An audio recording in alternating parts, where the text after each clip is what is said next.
முக்கா பங்காக்க வேண்டியது S sugar, அரை பங்காக்க வேண்டியது சால்ட், கால் பங்காக்க வேண்டியது ஸ்ட்ரெஸ். ரொம்ப சுருக்கமா ஒரு 7S ஃபார்முலாவை சொல்லிட்டு போறேன். டாக்டர் நிறைய எஸ் வச்சிருக்காரு.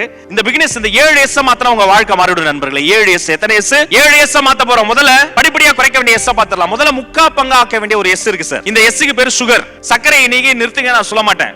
முக்கா சக்கரை போட்டு ஒரு டீ காஃபி குடிங்களேன். 2வது நாளில இருந்து உங்க குளுக்கோஸ் லெவல் குறைய ஆரம்பிச்சிடும். 3வது நாள்ல இருந்து அதிகமா சக்கரை போட்டா இது காஃபி கிடையாதுமா, இது பாயாசம், எனக்கு வேண்டாம். நீங்க அரை பங்கா குறைக்க வேண்டிய ஒரு எஸ் இருக்கு சார். அந்த எஸ்க்கு பேர் சால்ட். பாதி உப்பு போட்டு ஒரு காய் சாப்பிடுங்க, பாதி உப்பு போட்டு ஒரு கூட்டு சாப்பிடுங்க. ஒரு வாரம் ஒரு மாதிரி இருக்கும். 2வது வாரத்துல இருந்து உங்க முகத்துல புலிவு வரும். தேவையில்லாம உங்களுக்கு டென்ஷன் வராது, பிபி கண்ட்ரோல் ஆகும். கால் பங்கா ஆக்க வேண்டிய ஒரு எஸ் இருக்கு சார். அதுக்கு பேர் ஸ்ட்ரெஸ். எல்லாருக்கும் இருக்கு. எலான் மஸ்க்கு இருக்கு, புதிய பிரசிடென்ட் டொனால்ட் ட்ரம்புக்கு இருக்கு. அப்ப இந்த கால் பங்கா குறைப்பது எப்படி? நான் எனது நாளில் மதிய உணவு சாப்பிட்ட பிறகு 1/4 மணி நேரம் அந்த ஸ்ட்ரெஸ்க்கு ஒதுக்கிடுவேன். கையில வச்சிருக்கமே ஒரு கொல்லிக்கட்ட செல்போன், அது தூரம் வச்சிருவேன். ஜன்னலை திறந்து ஓரமா உட்கார்ந்துக்குவேன். 1/4 மணி நேரம் அந்த ஒரு பிரச்சனையை பத்தி யோசிச்சு பேப்பர் பண்ண வச்சு எழுதுவேன். என்ன பிரச்சனை? ஜீரோ ஆக்க வேண்டிய ஒரு எஸ் இருக்குங்க. அதுக்கு பேர் சப்ஸ்டன்ஸ் அடிக்ஷன். ஆண்களுக்கு சிகரெட். கொஞ்சம் யோசிச்சு பாருங்க. சிங்கம், புலி, கரடி, ஜிராஃபி, டைனோசர் ஏதாவது ஒண்ணு ஒரு பேப்பர் எடுத்து 700 கெமிக்கல் அதுல கொட்டி சுருட்டி தான் வாயில தானே கொல்லி வச்சுக்குமா? நாம மட்டும் நான் பிறக்கும் போதே அதை பண்ணமா கிடையாது மாப்ள.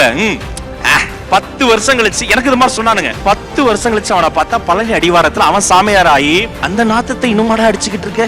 ஐ எம் a teetotaler அப்படிமா. தயவு செஞ்சு இந்த கருமத்தை தலையை சுத்தி தூக்கி போட்டுருங்க. 10 வருஷம் தம் அடிச்சா உங்க பரம்பரையில 3வது தலைமுறை உருவாகாது.